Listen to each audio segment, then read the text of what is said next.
हे welcome guys, कैसे हैं आप सब लोग। उम्मीद है बहुत अच्छे होंगे। सारे के सारे मेरे जितने भी यहाँ पे दर्शक हैं जो मुझे इस वक्त देख रहे हैं या मेरी डेस्क पे रखे हुए इस इंग्रेडिएंट को देख रहे हैं, तो आई एम श्योर आप सब लोग जानते ही हैं। आज मैं बातों ही बातों में गुजरात पहुंच गया और बना डाला मैंने फाफड़ा, लेकिन वो भी यूपी वाले टच के साथ में। जैसे कि आपने फाफड़े तो बहुत खाए होंगे, लेकिन आपने ग्रीन चिली और गार्लिक फ्लेवर का नहीं खाया होगा। तो इसमें मैंने दिया है वो ही रंगीन और एकदम चटपटा वाला ट्विस्ट। अब आप मुझे और इस फाफड़े को देखकर बताइए, आपके मुंह में पानी आ रहा है या नहीं आ रहा। एक फाफड़े का एक बाइट तो मेरे प्यारे दर्शकों के लिए बनता ही है। लुक एट दिस गाइस, आप देख रहे हैं ना कितना ऑथेंटिक है। ग्रीन चिली, साथ में आपकी गार्लिक, आ रहा है ना मुंह में पानी, और साथ में ऑथेंटिक वाली चटनी और आपके टमाटो केचप, या आप साथ में मेयोनीज, या आप मोमो चटनी के साथ में भी इसे अच्छे से खा सकते हैं। लुक एट दिस गाइस, आवाज सुनिएगा। देख रहे हैं ना क्रैक, कितने प्यारे हैं, कितने सुंदर हैं। इंस्टेंटली 5 मिनट में कोई भी आपके घर में गेस्ट आ जाए तो इंस्टेंटली आप इसे इजी बेस में बना सकते हैं। तो चलते हैं मेरी किचन में, आप और मैं दोनों मिलके बनाते हैं ये गुजराती फाफड़ा। चलिए। तो केम छो मजामा। आप लोग सोच रहे होंगे कि मैं ये गुजराती में बात आप लोगों से क्यों कर रहा हूं। तो मैं आज आपको बता देना चाहता हूं, क्योंकि मैं हूं गुजरात में। जी हाँ, आपने सही सुना, मैं गुजरात में हूं। रात को मैं सोते सोते सपनों में गुजरात पहुंच गया और ले आया वो वाला फ्लेवर जो हम सबका पसंदीदा छुट्टी का यानी कि संडे का स्पेशल नाश्ता है। आज हम बनाने जा रहे हैं गुजरात की फेमस डिश यानी कि फाफड़ा। वो फाफड़े के अंदर आपने फाफड़ा बहुत तरीके के खाए होंगे आई एम श्योर, लेकिन इस तरीके का फाफड़ा शायद आप पहली दफे खाएंगे और देखेंगे, जो कि है लहसुन और हरी मिर्च के फ्लेवर के साथ, यानी कि गार्लिक विद चिली फ्लेवर, यानी कि 2 ट्विस्ट एक साथ में। तो चलिए शुरू करते हैं आज का ब्लॉग, यानी कि गुजराती फाफड़ा। तो चलिए गाइस, सबसे पहले ले लेते हैं हम अपना स्टील का एक अच्छा सा कटोरा, यानी कि गहराई वाला, और साथ में मैं यहाँ 4 लोगों के लिए फाफड़ा बना रहा हूं। तो मैं ले रहा हूं यहाँ पे 200 ग्राम बढ़िया वाला बेसन, यानी कि बारीक पिसा हुआ। इस बात का ध्यान रखना, मोटा बेसन नहीं चलेगा इसमें। तो ये 200 ग्राम बेसन हम इजी बेस में अपने बाउल में यानी कि इस पैन के अंदर डाल देंगे। अब देखिए, बिल्कुल इजी रेसिपी है, कहीं भागने मगजमारी टेंशन वाली कुछ नहीं है, ठीक है ना। अब इसमें हम साथ में लेंगे 2 चम्मच ऑयल, सिर्फ 2 चम्मच। आप देख रहे हैं ना, ये मैं 1 चम्मच और ये 2 चम्मच, सिर्फ 2 चम्मच ऑयल डालेंगे। इसके अतिरिक्त अब जो मैं डाल रहा हूं उसको बड़े गौर से इत्मीनान से देखिए। बिल्कुल सिंपल रेसिपी है, फिर मैं आपको बताऊंगा, क्योंकि कोई भी कहते हैं ना कि जब तक आप समझोगे नहीं। तो यहां मैंने लिया चुटकी भर अजवाइन, इसको आप अपने टेस्ट के अकॉर्डिंग भी कम या ज्यादा कर सकते हैं। चलिए, उसके बाद में हम डालते हैं टेस्ट के अकॉर्डिंग नमक। अब नमक भी आप स्वाद के अनुसार कम या ज्यादा कर सकते हैं। मैं आधा टीस्पून के लगभग नमक डाल रहा हूं। चलिए, अब उसके बाद में हम डालने वाले हैं सबसे मेन इंग्रेडिएंट, खाने वाला सोडा। आपको सजेस्ट करूंगा कि आप खाने वाला सोडा लें, और खाने वाला सोडा जो आप लेंगे उसका मैं आपको मेथड समझा देता हूं। ऐसे समझ में नहीं आएगा, ये चुटकी भर है तो मैं चुटकी भर आपको एक उंगली के ऊपर रख के बताऊंगा, बस सिर्फ इतना। आप गौर फरमाइएगा, इससे ज्यादा नहीं होना चाहिए, ठीक है। तो इसको हम इसमें डाल देते हैं, बस चुटकी भर खेल।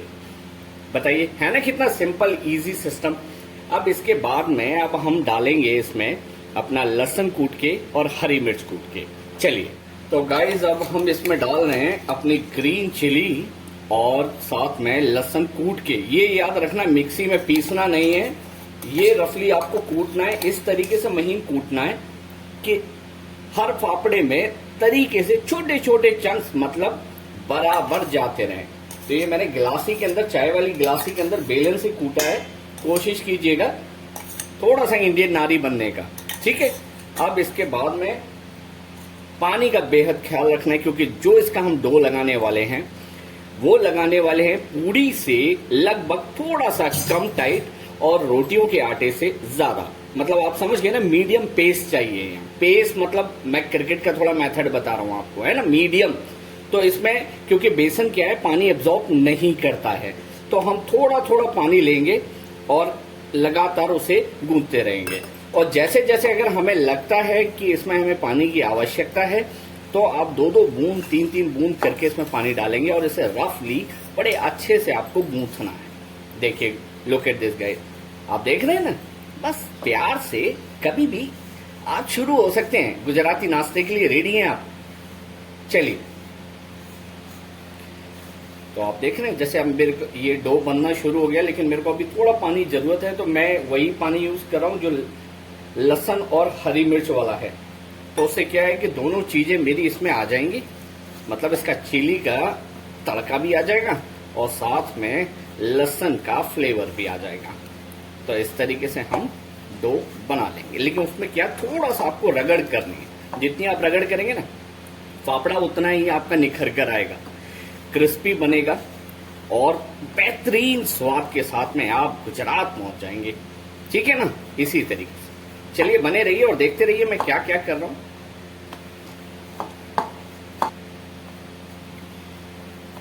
तो गाइस आप देख रहे हैं ना, अब आप सोचेंगे कि अमृत जी फाफड़े के अंदर मिर्ची और लहसुन का फ्लेवर, तो आजकल आप देख रहे हैं ना गार्लिक ब्रेड, गार्लिक टोस्ट, बच्चे आजकल गार्लिक को बड़ा वो करते हैं। और रही चिली की बात, तो मैं यूपी का हूं, तो थोड़ा सा गुजरात का कॉम्बिनेशन और उत्तर प्रदेश के यानी कि यूपी का टच, यानी कि तीखा वाला टच, तो दोनों का कॉम्बिनेशन हो गया एकदम भाई भाई वाला। ठीक है ना, तो लीजिए, बातों ही बातों में डो हो गया रेडी। आप देख रहे हैं ना, डो इसी तरीके से चाहिए हमें, मतलब पूरी से थोड़ा सा कम और फुलके वाले आटे से थोड़ा सा ज्यादा। तो इस पे आप 2 बूंद हम तकरीबन ऑयल ले लेंगे, ताकि ये अच्छे से इस पे रेस्ट कर सके और चिपके ना। तो आप देखिए, मैं 2 बूंद ही ऑयल ले रहा हूं, इससे ज्यादा ऑयल नहीं चाहिए हमें। इससे ज्यादा करेंगे तो खस्ता तो होगा, लेकिन वो फ्लेवर नहीं आएगा। ठीक है ना, तो इसकी शाइनिंग और कोटिंग अच्छे से हो जाएगी। और उसके बाद में डो रेडी है और कहीं रुकना नहीं है। कढ़ाई अपन करते हैं गरम कि मैं आपसे बोलूं कि इसे रेस्ट दो या आप भूल जाओ ना, हैंड टू हैंड। मतलब मेहमान इंस्टेंटली छाती पे खड़े हो जाए, दरवाजे पे नॉक नॉक करना शुरू कर दे, तो सोचो 5 मिनट में फाफड़ा तैयार है ना, नाश्ते का सही जुगाड़। चलिए, तो इस तरीके से हम कर लेंगे, जैसे पूरियों के लिए लंबा लंबा करते हैं, तो जैसे हमें फाफड़े चाहिए, फाफड़े की थिकनेस चाहिए, उस तरीके से छोटे छोटे आप लोइयां इसकी तोड़ लें। ठीक है ना, इस तरीके से। फिर उसके बाद में मैं आपको बताता हूँ करना क्या है। बस करना तो कुछ भी नहीं है, बस आप एक तरफ अपनी कढ़ाई गर्म करने रख दीजिए, जो कुछ करना है आप कढ़ाई नहीं करना है। लीजिए, पेड़े हो गए आपके तैयार। मैं थोड़ा सा हाथ को कर लेता हूँ क्लियर। नेक्स्ट स्टेप यानी कि फाफड़ा बना के फ्राई करना। चलिए, तो गाइस सबसे पहले एक चीज, बड़ी सूचना है। सूचना क्या मतलब, बहुत सही चीज है। आप जब भी फाफड़ा बनाएं तो फाफड़े के लिए आपको चाहिए इस तरीके से कोई पट्टा नुमा, मतलब लकड़ी का कोई लंबा सा टुकड़ा, क्योंकि ये आपकी किचन के सरफेस एरिया पे नहीं बन पाएगा। आप सोचे चकला, अगर चकला आपका लकड़ी का होगा तो इजी बेस में बन जाएगा, वरना अगर पत्थर का या प्लास्टिक का होगा नहीं बनेगा। तो इस चीज का आपको बेहद ही ख्याल रखना है। तो चलिए, सबसे पहले मैं आपको वो ट्रिक सिखा देता हूँ कि आखिर फाफड़ा बनता कैसे। तो चलिए थोड़ा सा मैं फ्रेम में कर देता हूँ उस पट्टे को। ये हमने जो अभी बेसन को अच्छे से मला था, उसको हमने चमचम के माफिक मतलब लंबा कर लिया है। अब करना क्या है, आप मेरे इस पट्टे का ही ये सरफेस एरिया कॉर्नर देखिए, ठीक है ना। और ये सिर्फ एक ट्रिक है, छोटी सी ट्रिक। बिल्कुल हमको इसको इस लेवल पे रखना है कि ये बाहर भी ना जाए और ये अंदर भी ना जाए। और ये आप मेरी हत्ती देखना है ना, सारा खेल इस हत्ती का है। तो मैं इस हत्ती को बिल्कुल इसके बगल में रखूंगा, दबा के अंदर अंदर, और इसे बड़े प्यार से हमें बस इस तरीके से प्रेस करते चलना है लंबा। कोई इसमें रॉकेट साइंस नहीं है। लुक एट दिस गाइस, आप देख रहे हैं ना। अब दूसरा मेथड शुरू होता है यहाँ पे। दूसरा मेथड क्या होता है कि अब ये हमने कर तो लिया, बहुत लोग इसे बेलने से भी बेलने की शुरुआत करते हैं, लेकिन वो गलत ट्रिक है। फाफड़ा ऐसे नहीं बनता। अब दूसरी ट्रिक क्या है कि हमें धारदार कोई चाकू ऐसा लेना है जो सरफेस एरिया पे चिपक के चले और पूरा का पूरा फाफड़ा बाहर निकालना है। यही टेक्निक आपकी देखी जाती है, यही आपकी विल पावर देखी जाती है। तो कोई बड़ा काम नहीं है, आपने साइड का कॉर्नर हल्का सा ये हटा लेना है ताकि ये मेन जड़ ना बने, और इजी बेस में आपको बस चाकू को इस तरीके से पकड़ना है कि आप रुक ना पाओ। लुक एट दिस गाइस, आप देख रहे हैं ना, आपके लिए मैं थोड़ा धीमे धीमे चला रहा हूं, बस इस तरीके से। कोई बड़ा साइंस तो नहीं था। अब इजीली आप इस फाफड़े को यूं पकड़कर आप ऐसे उठा सकते हो। लुक एट दिस गाइस, आप देख रहे हैं ना कितना इजी था। तो इसी तरीके से आप सारे के सारे फाफड़े बना के रेडी कर लीजिए, और मीडियम आंच पर यानी कि मीडियम फ्लेम पर आप अपना ऑयल गर्म कर लीजिए, और फिर शुरुआत करते हैं इन्हें फ्राई करने की। तब तक मैं आपको एक और समझा देता हूं, ताकि अगर आप समझ नहीं पाए हो तो दोबारा मैं आपको एक और दिखा देता हूं। चलिए, ये मैं एक और लोई ले रहा हूं और उसको मैंने फिर से वही पटले पर इस तरीके से रख दिया है, और आप मेरे अंगूठे को गौर से देखिए, मैंने बिल्कुल चिपका के लिया है, सटा के, ठीक है। और ये अपनी हत्ती की मदद से, माफ कीजिएगा थोड़ा सा इस पे बेसन लग गया, वो तो लाजमी सी बात है। इसको रखते साइड में, और यहां आना चाहिए ये पेड़ा इस तरीके से। अब चलिए, मैं बड़े इजी बेस में, देख रहे ना, इसी तरीके से आपको ये लंबा प्रेस कर देना है। लुक एट दिस, वही सेम सिस्टम। अब हमें ये इस तरीके से चाकू से निकाल दें, दैट्स ऑल। कोई रॉकेट साइंस तो नहीं था। तो चलिए इसको भी निकालते हैं, अब सीधे तलने की तैयारी करते हैं। चलिए,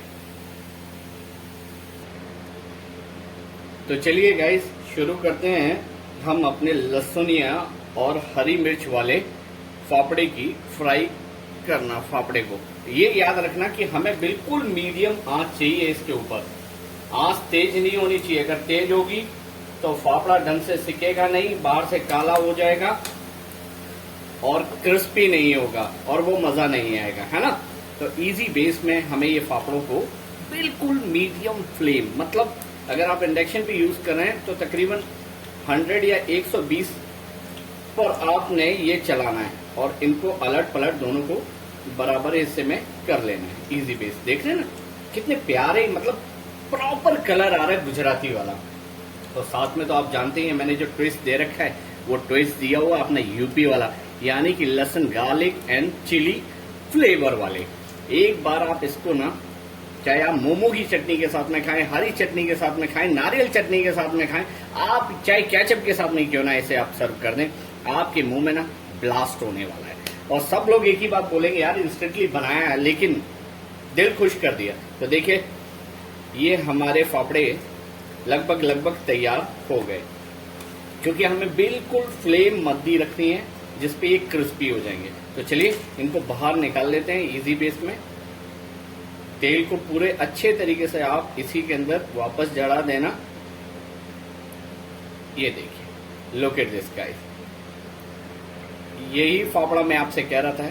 अब कितने प्यारे लग रहे हैं, आप देख रहे हैं ना, इसमें चिली के जो फ्लेक्स आए हुए हैं, मतलब कुटी हुई हरी मिर्च आप देख रहे हैं। लहसुन तो खैर व्हाइट था अंदर, उसके अंदर पूरे तरीके से जा चुका है। आप सोचिए कितनी प्यारी लगेंगी। चलिए इनको मैं सर्व करके आपको, आप और हम दोनों मिलकर एंजॉय करते हैं। चलिए, तो गाइस बनकर रेडी है हमारा गुजराती और यूपी फाफड़ा। यानी कि आप जानते हैं मैंने यूपी वाला जो ट्विस्ट दिया है, मतलब ग्रीन चिली, और साथ में दिया है मैंने गार्लिक का फ्लेवर का टच, ठीक है ना। तो देखिए कितने प्यारे लग रहे, कितने ऑथेंटिक लग रहे ना। आप लोग भी गुजरात पहुंच गए इंस्टेंटली। अगर आपके घर में भी कोई गेस्ट आ जाए और घर में कुछ ना हो या कोई ना हो, तो सिर्फ 5 मिनट में आप अरेंजमेंट करके ये सारे के सारे इंग्रेडिएंट आप घर में इजी बेस में बना सकते हैं। मेरा मिशन, मेरे चैनल का मिशन भी यही है कि आपको जितने सिंपल और जितनी सिंपलिसिटी के साथ में, यानी कि आपको सादगी के साथ में सिखा सकूं, तो ये मेरे बड़े सौभाग्य की बात होगी। तो गाइस, कैसा लगा मेरा ये आज का ब्लॉग, यानी कि गुजराती और यूपी टच वाला ब्लॉग? तो कमेंट करना बिल्कुल मत भूलिएगा, और कमेंट में बताइएगा जो मैंने आज इंग्रेडिएंट यूज किए हैं, तो वो आप उसे कितना नंबर देना चाहेंगे। ठीक है, तो मिलते हैं नेक्स्ट एपिसोड में कुछ धमाकेदार लेकर। तब तक के लिए बाय बाय, टेक केयर, मिलते हैं नेक्स्ट एपिसोड में।